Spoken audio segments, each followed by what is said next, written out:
네, 반갑습니다. DSA 김대영 원장입니다. 새해 복 많이 받으십시오. 저는 오늘 출근했어요. 출근해서 첫 차량. 그래서 오늘 DSA 소팁, 소소한 팁은 이거는 이제 면접 준비생 분들한테도 해당되고, 그 다음에 현직자 분들한테도 해당돼요. 내가 좀 더 진중한 사람으로 보이는 방법. 사실은 진중한 사람이 되는 방법이죠. 저 엄밀하게 얘기하면. 진중함이란 건 뭐 무게 잡고 이런 게 아니라, 어떤 사람 보면 그런 거 있잖아요. 싸이씨 보면은 뭐 최근 논란이 있긴 했는데, 그분 보면 노래는 분명히 B급 감성이잖아요. 노래나 이런 공연을. 근데 그 안에 가만히 보면 자기만의 인생 철학이 담겨져 있어요. 그러니까 그냥 단순하게 B급이면 뭐 좀 뭔가 싼티 난다? 양아치 같다? 뭐 이런 느낌인데, 거기에 자신의 삶의 철학이 들어가니까 뭔가 그 사람은 그러한 종류의 자기만의 색깔이 드러나는 것 같잖아요. 그게 중요해요. 그게 심층 면접에서도 아주 중요하고, 여러분들이 직장 생활할 때 주변 동료들에게 보여지는 이미지가 그게 중요해요. 그러니까 성격은 발랄하지만 나름대로의 삶의 깊이가 있다. 이 사람은 그런 사람하고, 그냥 성격이 발랄하기만 한 사람하고, 전자 같은 경우에는 자신만의 삶의 깊이가 있으면서도 밝고 긍정적이다 이렇게 생각하는 반면에, 후자 같은 경우에는 그냥 머리가 비어있다 이렇게 생각한단 말이에요. 그러니까 그 차이를 만들어내는 게 진중함이에요. 진중함. 면접에 있어서는 제가 이제 그 전에 진정성 있는 자세 뭐 이런 얘기를 했었고, 여러분들이 이제 합격하시고 나서 현직자가 되시면 여러분들 말 한마디, 언행 한마디에 진중함이 함께 묻어나야지만, 내가 성격이 밝고 긍정적인데 다른 사람들이 그러한 성격을 이용해서 나를 함부로 하지 않는단 말이에요. 그런 고민하는 사람들이 있어요. 성격이 밝고 명랑한 사람들은, 내가 성격이 밝고 명랑하고 되게 이제 좀 긍정적이니까 그런 내 성격을 좀 이용해서 악용하는 사람들이 있다, 상처받는다 이렇게 얘기하는 사람들이 있어요. 그거는 밝고 긍정적이기만 해서 그래요. 밝고 긍정적이지만 자신만의 삶의 원칙이 있고 삶의 진중함이 묻어나 있으면 함부로 못 돼요. 그 사람을 존중해 준단 말이에요. 그래서 심층 면접에서 고득점을 받을 때는, 받는 사람들의 공통적인 특징은 그 사람이 성격이 밝은 사람이든 어두운 사람이든 아니면 외향적인 사람이든 내향적인 사람이든지 간에 자신만의 삶의 무게감을 느낄 줄 아는 진중함이 들어가 있어요.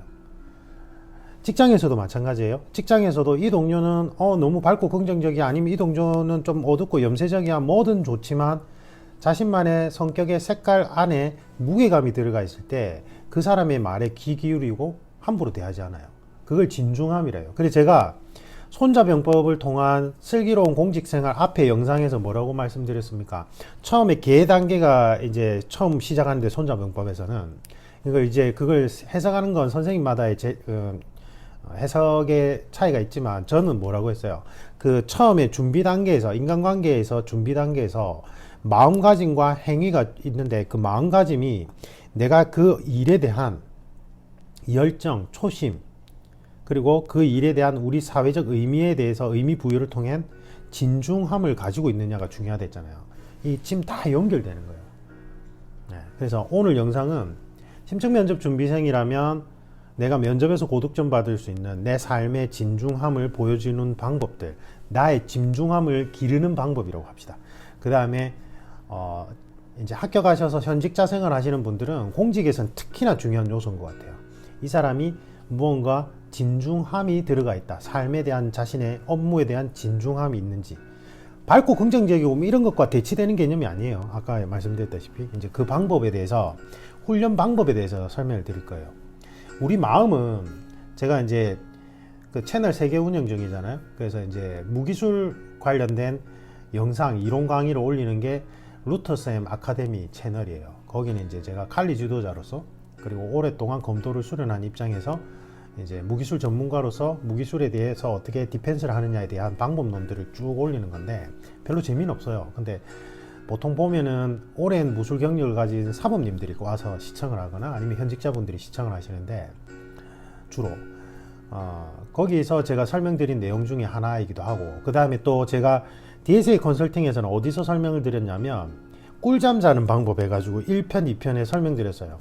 그 전제가 뭐라고 말씀드렸냐면 우리의 마음은, 마인드 컨트롤 마음은 우리의 근육과 같아서 무언가 동기부여가 된다고 해서 갑자기 확 강해지지 않는다.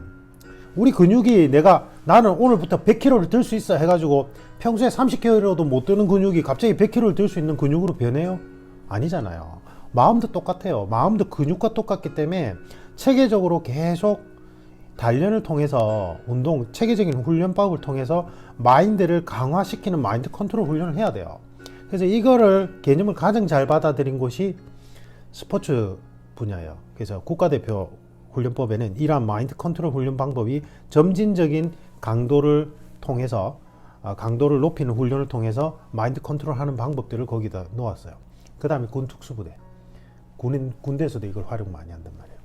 그러니까 그 개념을 바탕으로 제가 이제 어떻게 훈련을 통해서 진중한 느낌이 날 수 있게끔, 사실은 진중함을 기를 수 있는지 설명을 드릴 거예요. 정말 꿀팁이라고 생각하고, 사실은 이거는 제가 칼리 클럽에 제 내제자들이 이제 한 번씩 있었는데 그 친구들한테만 이제 살짝씩만 가르쳐 줬던 방법들 중에 하나예요. 들어보면 별거 아닌 것 같지만 매우 중요한 훈련법 중에 하나고, 제가 설명을 쉽게 해서 쉽게 느껴지는 거지 사실은 이 안에 들어가 있는 과학적 구성 원리나 내용들은 아주 광범위한 이론들을 담고 있어요. 근데 제가 그거를 설명하는 거는 저는 아니라고 생각하거든요.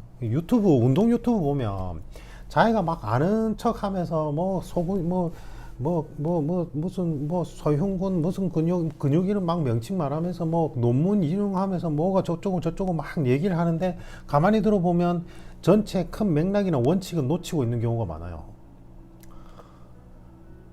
그건 자기 지식을 자랑하는 거죠. 맞죠? 좋은 선생은 어려운 내용을 쉽게 설명할 줄 알아요. 좋은 선생이에요. 어려운 내용을 어렵게 설명하는 건 너무 쉬워요. 근데 그게 있어 보이니까 이제 일반인 분들은 이러는데 아니에요. 어려운 내용을 쉽게 설명하는 게 좋은 선생이에요. 그죠? 제가 쉽고 간단하게 설명을 드릴 테니까 한번 따라해 보시길 바라고, 저는 오늘 새해 첫날인데 출근했어요. 여러분들을 위해서.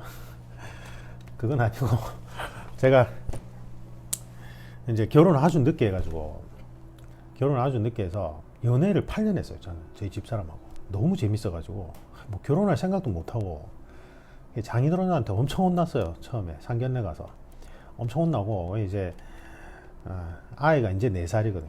제 친구들은 보통 보면 이제 중학생, 고등학생 올라간, 결혼 조금 빨리 한 친구들은 고등학생, 대학생까지 있고, 하여튼 그런데 제가 이제 코로나 때문에 어린이집도 이제 안 하고, 그리고 또 딸아이도 감기에 갑자기 걸려가지고 케어한다고, 전 제가 시간 조절이 자유롭게 되니까, 근데 이제 비상 상황이다 생각을 하고 이제 좀 일이 밀려서 어제 연말인데 집사람도 요번에 상을 받았거든요. 공직자인데 우리 집사람도 상을 받아가지고 상 받고 온다고 조금 늦었고, 근데 저는 오자마자 출근을 했고, 그래서 연말 파티도 못했어요. 집에서 오늘 할 거예요. 오늘 이제 아침에 일찍 제가 출근해서 저녁에 조금 일찍 가서 이제 우리 가족 3명이서 파티 할 건데, 여러분도 이렇게 간단하게라도 하세요. 수험생들도 간단하게 한 1시간만 하면 되죠. 자기 혼자서. 맞죠? 그런 기분도 한 번씩 내줘야 돼요. 그래서 이제 오늘 이제 저는 열심히 일하려고 왔는데, 다시 돌아가서 방법은 여러 가지 방법론들이 있어요. 여러 가지 방법론들이 있는데, 아까 얘기했듯이 처음 전제 조건은 내 마인드 컨트롤 마음은 체계적인 훈련을 통해서 계속 단련시켜 나갈 수 있다는 개념이 먼저 잡혀야 돼요. 이 근육과 같이. 그럼 방법론들은 많은데, 진중함이라는 게 들어가려면 가장 원론적으로는 내 삶에 대한 자신만의 비전이 먼저 확립되어 있어야 돼요. 그게 제일 중요해요. 내 인생의 주인공은 나라는 걸 먼저 인식하고 있어야 돼요. 그게 제일 중요한 거예요. 알겠죠? 그래서 내가 나라는 인생 영화의 주인공이라고 생각하셔야 돼요. 그렇다고 해서 내 중심으로 뭔가 생각하란 말이 아니라 아주 멋들어진 영화의 내가 주인공이라고 생각하세요. 액션 영화일 수도 있고, 휴먼 영화일 수도 있고, 로맨스 영화일 수도 있어요. 그래서 그러한 장르를 선택한 다음에 내가 그 영화의 주인공이고, 영화의 주인공들은 아주 착하고 그 다음에 사람들한테 인기도 좋고, 뭐 성격이 좀 나빠 보이더라도 츤데레일 수도 있고 뭐 그렇잖아요. 그래서 그렇게 영화의 주인공처럼 상황을 설정해서 상상하는 걸 먼저 해보셔야 돼요. 그래서 제가 자가체면에서 가장 중요한 건 자가암시인데, 그러한 자가암시를 하는 가장 기본적인 훈련 방법은 꿀잠 자기 1편, 2편에서 설명드렸어요. 그걸 먼저 하셔야 돼요. 그게 제가 활용 방법이 무궁무진하다 했잖아요. 그때 제가 그 전문가 과정 이수할 때 국방부에서도 나왔어요. 국방부에서도 연구원들이 와가지고 같이 이수했단 말이에요. 그걸. 그분들은 뭔가 연구 목적이 있었겠죠. 맞죠?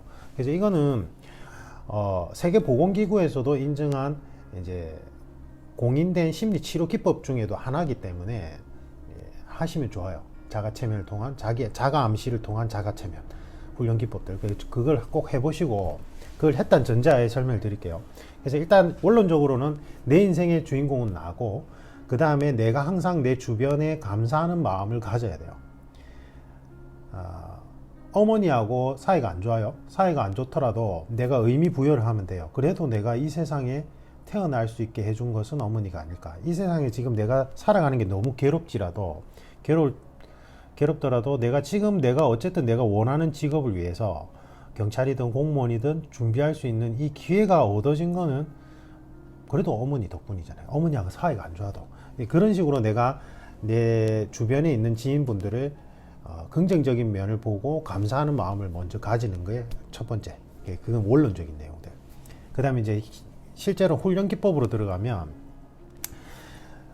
특정 모션을 반복하면서 거기에서 성취도를 조금씩 늘려가는 방법이 가장 좋아요. 이렇게 설명하면 좀 어렵고, 뭐가 있냐면, 여러분들 주변에 야구장 있잖아요. 야구 배트 돈 넣으면 500원 넣으면 공 날라오고 야구 치는 거 있죠. 그거를 이제 야구를 좋아하시는 분은 그걸 하셔야 돼요. 근데 대신에 그냥 공을 맞추려고 하지 말고, 유튜브를 보면서, 유튜브에 많이 나오잖아요. 유튜브에 뭐 프로 야구 선수가 운영하는 유튜브 채널에 하나 보시고, 내가 공을 잘 치는 방법에서 거기서 설명해주는 어떤 모션이 있을 거 아니에요. 뭐 한 손 반 사이를 띄우고, 전 야구를 몰라요. 그다음 뭐 두 발의 간격을 어느 정도 띄우고 허리를 고추 세우고 뭐 공을 어디까지 시야를 하고 뭐 한 어떤 그 공을 잘 치는 방법론들에 대해서 뭐 한 10가지의 수칙이 있다고 칩시다. 그러면 그거를 그대로 따라 해보려고 하는 거예요. 그냥 가서 500원 내고 또 공 치려고 하면 안 되고. 그래서 그 모션을 내가 전문가가 설명해 준 대로 그대로 따라 해보려고 하는 게 1단계. 그리고 그렇게 자세를 만들어지고 나서 그 다음에 실제로 공을 내가 쳐서 뭐 안타를 날리는 개수를 늘리는 게 2단계예요. 1단계, 2단계. 이 무슨 말인지 이해가시죠? 그 다음에 3단계는 실제로 내가 공을 멀리 홈런으로 치는 것까지 넘어가는 거예요. 그러니까 점진적인 성취도를 올리는 거예요. 그래서 그냥 하시면 안 돼요. 이거는 응용이 무궁무진해요. 예를 들면 내가 헬창이에요.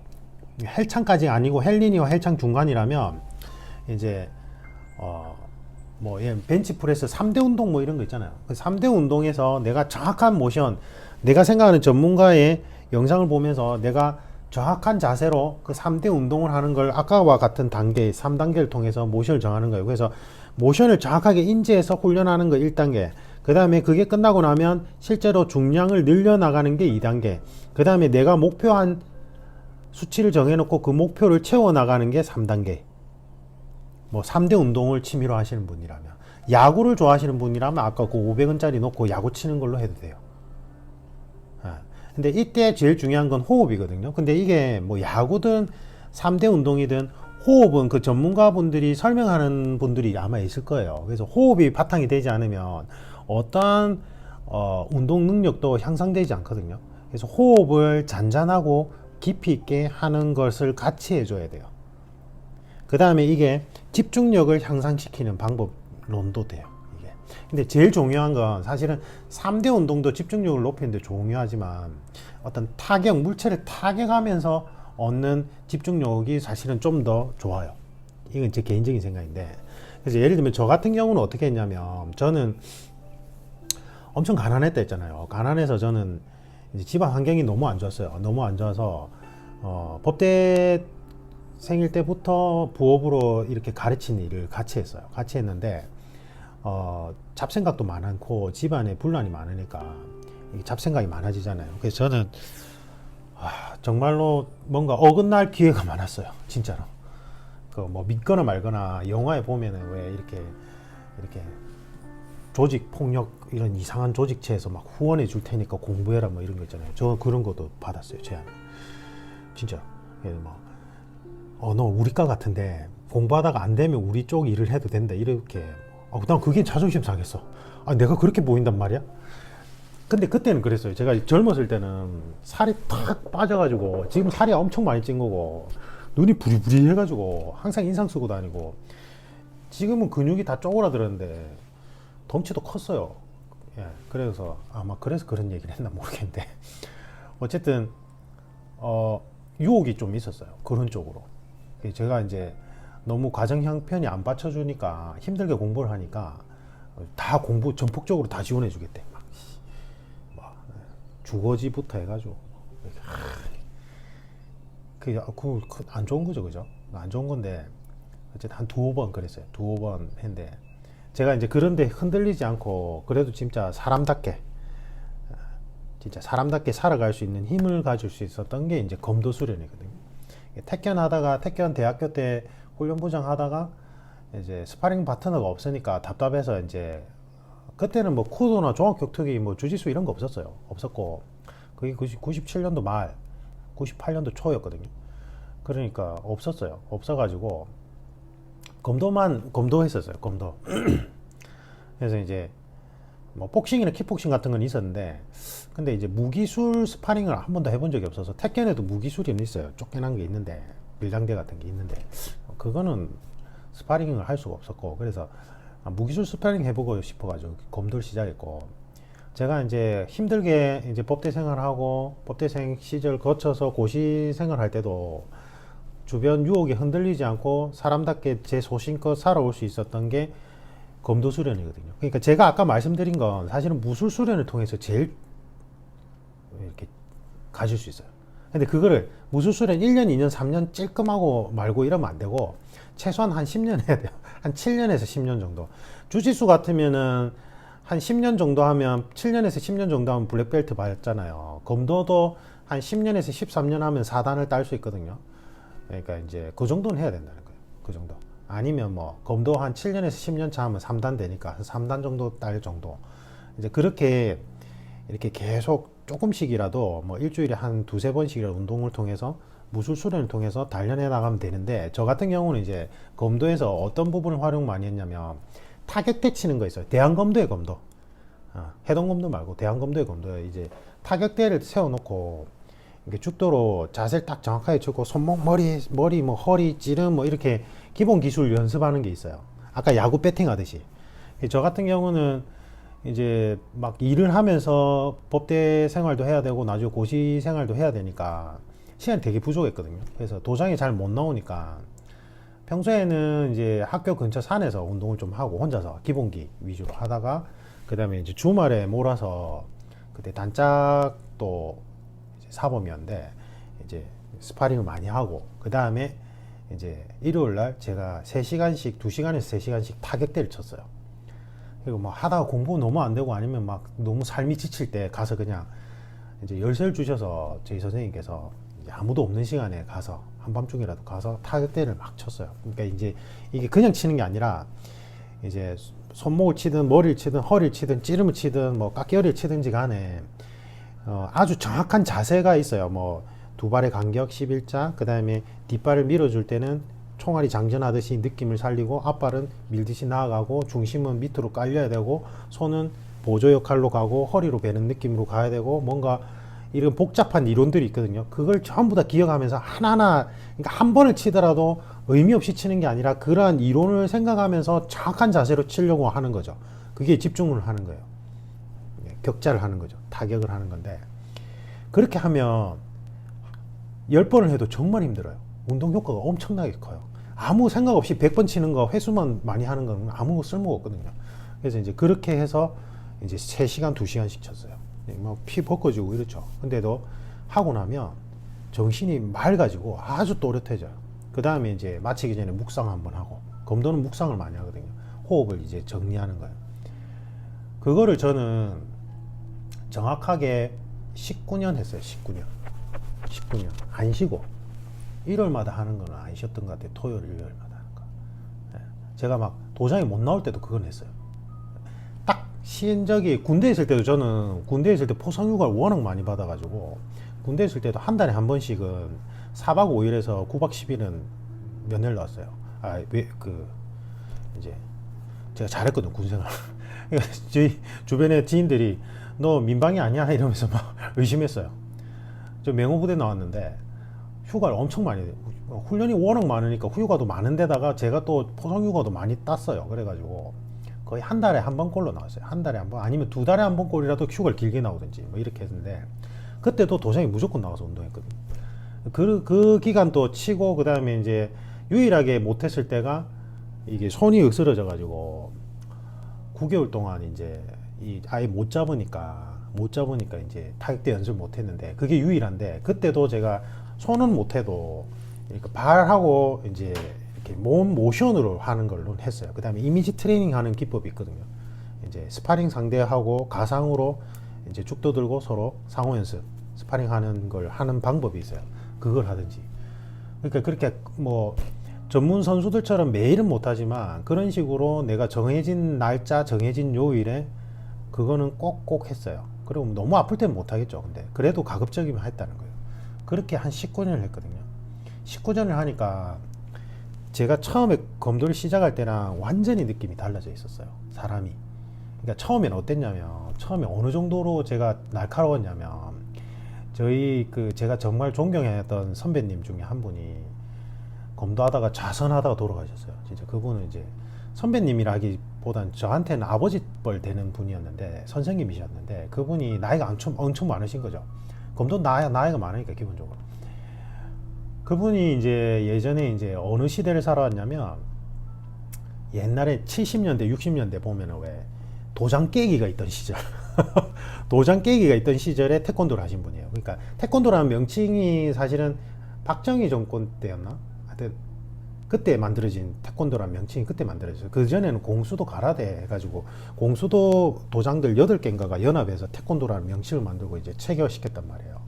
근데 물론 이제 일본의 공수도 완전히 달라졌죠. 기법들이 달라지고 그다음에 뭐 어쨌든 그건 이제 논란은 있지만 어쨌든 저는 태권도는 우리나라에서 만든 신흥무술이라고 생각하거든요. 어쨌든 그런데 그 당시 때를 살아오신 분이에요. 그러니까 아주 완전 진짜 옛날 무술가 느낌이에요. 그분이. 그 성격이 장난 아니었거든요. 제가 예전에 저희가 검도 수련할 때는 지금처럼 그냥 검도를 하는 게 아니라 하다가 코동이 싸움이라 해가지고 초근접으로 붙으면 주먹으로 가격하고 넘어뜨리고 팔 꺾고 막 때리고 이랬어요. 그러니까 이렇게 유술 기법도 같이 했단 말이에요. 근데 그게 엄청나게 위험하거든요. 이제 어느 순간부터 저희 선생님이 그거 하지 말라고 이제 시대가 변했다고 그랬어요. 그랬는데 하여튼 그분이 제가 처음에 이제 검도 시작했을 때 그분한테 막 와 정신 없었어요. 하여튼 정말 대단하신 분이었는데 그만큼 이제 일본 말로 곤조가 있는 거죠. 자기 무술가들은 제가 이 곤조라는 말을 대신할 만한 표현을 못 찾겠어요. 저도 일본 말 쓰긴 싫은데 그러니까 뭔지는 알겠죠. 어떤 말인지. 존심, 곤조. 그러니까 무술가들은 그런 게 좀 있어요. 진짜 제대로 된 무술가들은. 그분 정말 그게 심했거든요. 근데 그분이 항상 술 마시면 저보고 그랬어요. 네가 너무 무섭다고.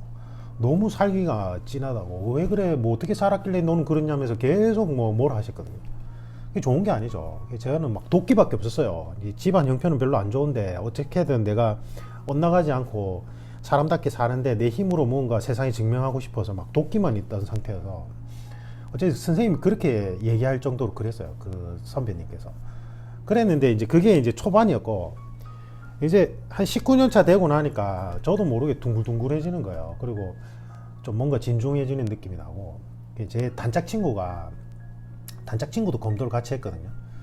그래서 이제 그 친구가 저에게 이제 한 15년 차, 17년 차. 그 친구는 제 어릴 때부터 친구라서 제가 어떤 환경에서 어떻게 자랐는지를 알아요. 그랬는데 한 15년 차, 16년 차 좀 됐을 때 저한테 해준 말이 대영아 너는 세월이 빚은 조각상 같다. 누군가 인위적으로 막 깎은 조각상이 아니라 비바람에 의해서 자연스럽게 만들어진 멋진 조각상 같다. 그러니까 고등학교 시절이 또 다르고 대학교 시절이 또 다르고 지금 현재 30대 중반이 되었을 때 또 느낌이 다른 것 같다. 너무 멋진 것 같다. 이렇게 얘기를 해줬어요.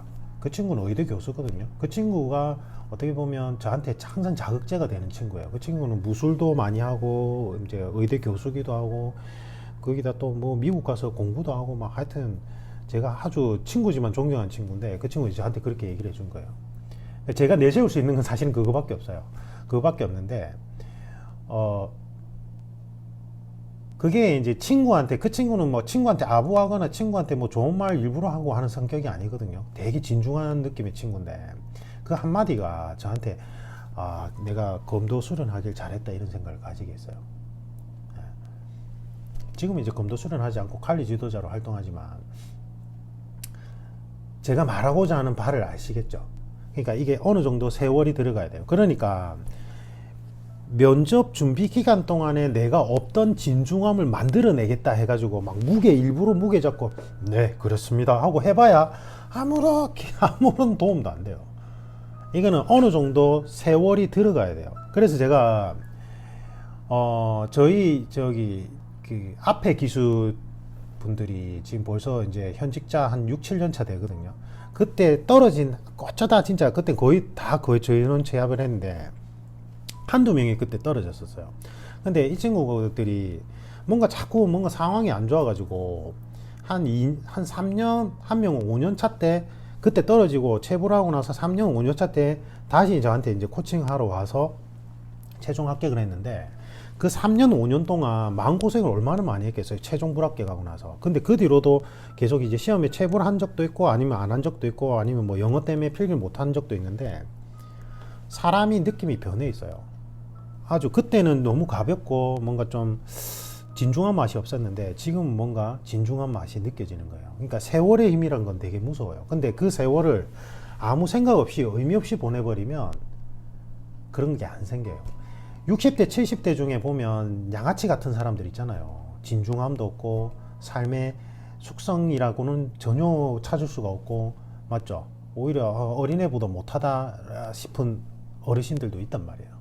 그러니까 그거는 세월이 자연스럽게 만들어주는 건 아닌 것 같고 내가 무언가 투쟁을 통해서 계속 만들어 가야 돼요. 투쟁이라는 게 나쁜 의미의 투쟁이 아니라 나 스스로에 대한 계속 나와 나의 투쟁 이게 생겨나야 돼요. 부딪히고 깨지면서. 저는 제가 검도 도장에서 그렇게 타격대 연습을 2시간 3시간씩 할 때는 제가 막 유혹에 흔들릴 때 그래 나도 뭐 세상 별거 있나 조금만 눈 감으면 되는데 유혹에 흔들릴 때 했겠죠. 그리고 제가 이제 고시를 적고 나서 이제 다른 종류의 시험은 또 합격을 많이 했어요. 그런데 계속 마음이 붕 떠 있었어요. 막 성이 안 차고 남들은 너무 좋겠다 이래도 저는 성이 안 차고 계속 빨리 그만두고 나오고 갈피를 못 잡을 때 그때 방황하는 마음을 잡아줄 수 있게 해준 게 그 타격대 치는 거였겠죠. 그 다음에 그 뒤로도 많아요. 그 뒤로도 이제 뭐 비즈니스를 할 때 뭐 사업 파트너들이 너무 이제 비매너적으로 행동할 때, 울컥할 때, 그때도 이제 그 타격대 치면서 스스로에 대한 투쟁을 통해서 계속 그 마음을 추스려 나갔죠. 그러니까 아주 모가 많이 나 있던 부분들이 계속 깎이는 거예요, 이게. 그러면서 이거 뜨겁고 단단한 돌이 제 하복부에 이제 자리를 잡는 거예요. 그게 이제 동양에서는 단전이라고 표현하잖아요. 맞죠? 그게 인위적으로 만들어지는 게 아니거든요. 이게 삶의 태도와 세월이 숙성된 세월이 함께 만나서 만들어지는 거예요. 그래서 제가 면접 준비할 때는 단기간에 그런 느낌이 나게 하려고 하는 방법은 있어요. 제가 뭐라고 얘기하냐면 면접 오프라인 코칭할 때는 아랫배에 이만하게 뜨겁고 무거운 돌이나 보석이 있다고 생각을 해라. 용광로가 있다고 생각해야 된다. 그래서 그 뜨겁고 단단하고 무언가 내 마음의 의지의 결정체인 그런 묵직함이 아랫배에 있다고 생각하고 진중하게 걷는 연습을 계속 시킬 때가 있어요. 기수별로. 좀 다르긴 한데. 그건 이제 좀 인위적으로 하는 거고 사실은 더 좋은 거는 여러분들이 지금 필기 준비를 하는 동안 또는 직장생활을 하는 동안 스스로에 대한 미션 과제를 하나 내주고 거기에서 아까 얘기했듯이 뭐 코인 야구장에 가서 야구 빠따 치는 걸로 아까 얘기했던 1, 2, 3단계를 연습하셔도 되고 아니면 헬스를 좋아하시는 분들이라면 3대 종목이나 뭐 아니면 뭐 뭐 이렇게 3대 종목 아니라도 특정 종목을 정한 다음에 그 동작을 아주 정확하게 하면서 1단계, 그 다음에 무게를 점진적으로 늘려가는 거 2단계, 그 다음에 목표 수치 정해서 성취하는 거 3단계에서 그 3단계, 1, 2, 3단계를 계속 연습하셔도 돼요. 아니면 이제 무술을 하시는 분이라면 그 무술을 통해서 자연스럽게 그거를 1, 2, 3단계를 성공한 다음에 이제 하는 거죠. 예를 들면 뭐 주짓수 같으면 내가 경찰 시험 준비하는 동안 지금 화이트 벨트인데 블루 벨트까지 꾸준히 나가서 블루 벨트까지 따겠다. 뭐 이렇게 목표를 정하고 그 목표에 따라서 실천을 계속하는 거죠. 이게 중요해요. 예. 아니면 뭐 이런 것도 있을 수 있어요. 뭐 운동을 너무 안 좋아하면 그런 종류의 운동을 안 좋아하면 그 유튜브에 보면 요가 소년이라고 있는데 제가 제일 추천하는 그 사이트인데 거기 보면 뭐 매일 6시 함께 요가해요 이런 것도 있고 뭐 미션들을 막 해줘요. 그러면 그 요가 동작을 따라 하면서 내가 오늘 요가 소년의 채널에서 저 요가 동작을 한번 마스터 해보겠다. 내가 뭐 어느 기간 동안 이 동작을 한번 꾸준히, 처음엔 안 되죠. 유연성이 부족하니까. 근데 요가 동작도 계속 꾸준히 하다 보면 돼요. 그게. 그래서 오늘 내가 뭐 요 기간 동안은 요가 자세, 고양이 자세를 마스터를 한번 해보겠다. 그 다음에 요 기간 동안은 요 자세를 한번 마스터를 해보겠다. 꾸준히 계속 노력하는 거예요. 그러니까 짬짬이.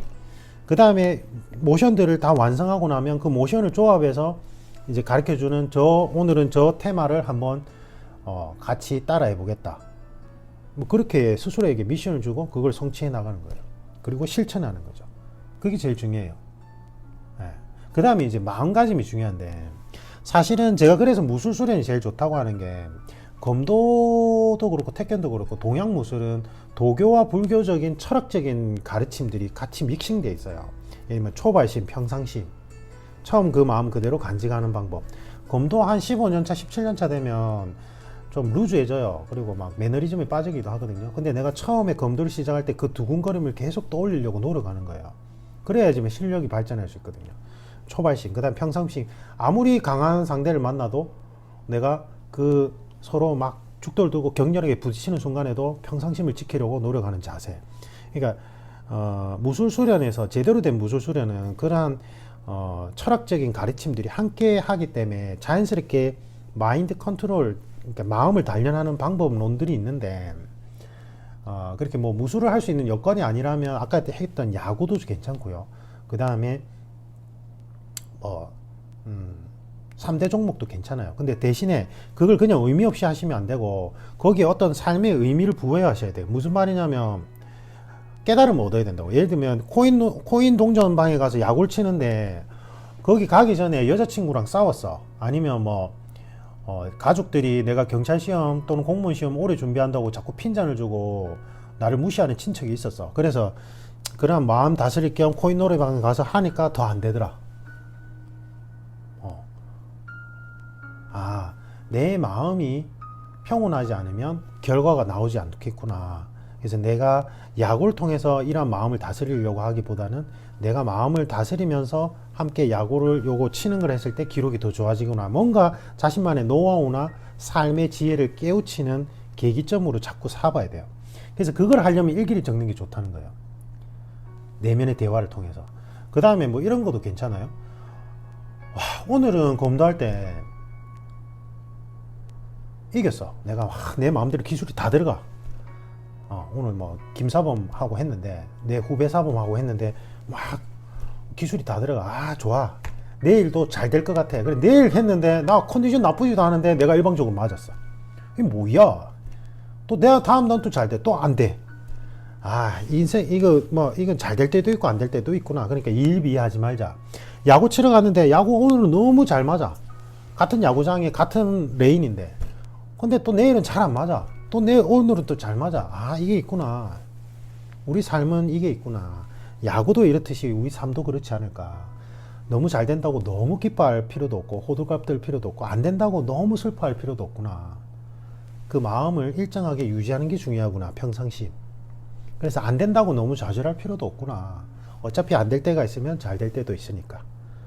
그러니까 그걸 통해서 그 단순함을 그 삶의 지혜를 계속 깨우쳐 가는 거예요. 이게 내 삶에 대한 진중한 자세, 삶의 비전을 느끼는 거예요.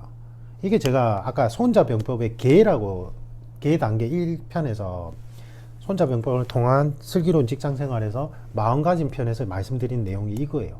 이게 연결이 돼요. 그 다음에 제가 심층면접 코칭할 때 그러잖아요. 내 삶에 대한 개똥 철학이 있는 사람들이 면접을 잘한다 이러잖아요.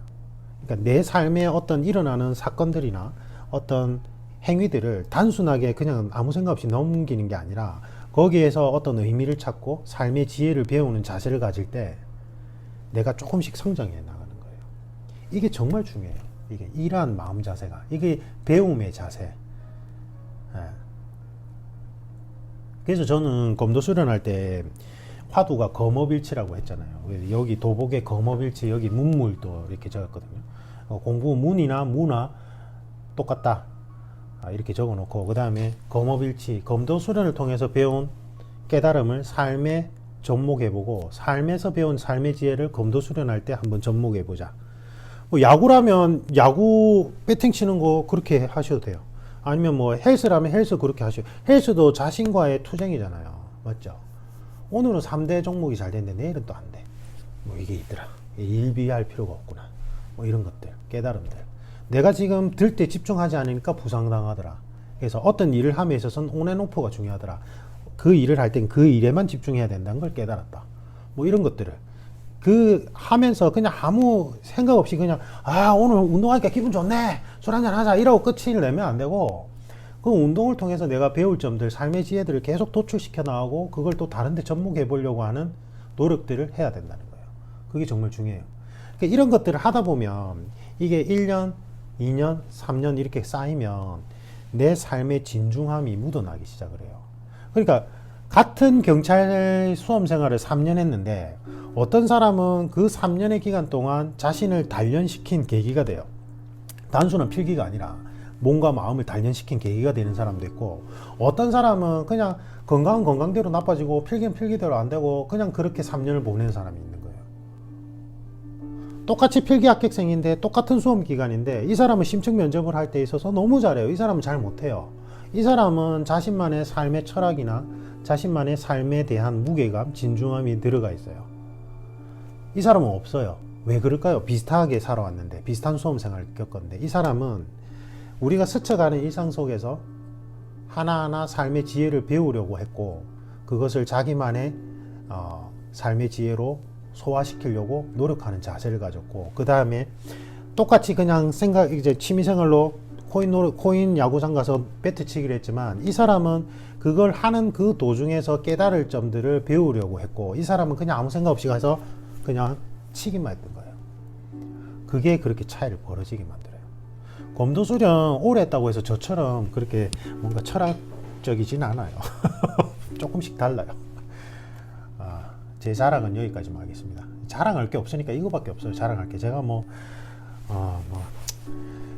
고시를 합격한 건 아니잖아요. 그죠? 물론 아주 어려운 시험도 다 합격을 하긴 했는데 그 뒤로. 근데 어쨌든 사신의 행실을 합격한 건 아니기 때문에 제가 내세울 수 있는 게 이거밖에 없어요. 저는 뒤돌아보니까 그렇더라고요. 뒤돌아보니까 그냥 저는 이렇게 막 검도 사범해야지, 검도 오래 해서 내가 뭐 이런 사람이 돼야지 이렇게 생각한 게 없고, 하루하루 살아남는 게 목적이었고, 이렇게 검도장에서 수련해서 그 삶의 지혜를, 그 검도장에서 얻은 깨달음을 삶에 접목을 안 시키면 삶이 너무 엉망진창이니까 견딜 수가 없는 상황이었어요. 그렇게 하다 보니까 그 세월들이 이렇게 녹여진 거죠. 제가 이걸 좀 더 쉽게 설명하고 싶은데 좀 더 쉽게 설명할 방법을 못 찾겠네요. 근데 어쨌든 여러분들이 할 수 있는 건 아까 얘기했듯이 일상생활 속에서 취미생활 하나를 잡은 다음에 거기서 어떤 미션 과제를 주고 1, 2, 3단계를 통해서 성취를 계속 느끼고 그것을 계속 꾸준히 한번 해보세요. 취미생활 중에 하나를 정해서. 알겠죠? 시간 오래 안 잡아먹어요. 그래서 제가 부울경 쪽에, 부산은 제가 컨설팅사 부산에 있으니까 그 부울경 칼리 동호회는 비영리로 다시 전환했잖아요. 그러니까 여기 오셔서 운동하고 가셔도 돼요. 와서 칼리도 배우고 3단봉 프로그램도 배우고 그렇게 하셔도 된단 말이에요. 그러면 이제 제가 보고 이렇게 체력 시험 혼자 준비하는 방법도 짬짬이 가르쳐 줄 수 있잖아요. 그죠? 그래서 오라고 했잖아요. 제가. 그래 여러분들 위해서 만든 거예요. 이것도 그 칼리 동호회도 현직자하고 예비 현직자분들 위해서. 그래서 어쨌든 제일 중요합니다. 그래서 지금 제가 말씀드린 거는 앞에 영상들하고 다 연결이 되거든요. 그래서 유튜브 DSA 컨설팅 채널에 앞에 올려드린 것도 쉴 때마다 계속 짬짬이 이렇게 꼼꼼히 보세요. 그러면 전부 다 연결되어 있어요. 저는 교육 프로그램 개발자라서 그게 중심축 안에서 연결이 되게끔 다 만들어 놓은 거예요. 한번 꼭 보십시오. 알겠죠? 이상입니다. 감사합니다.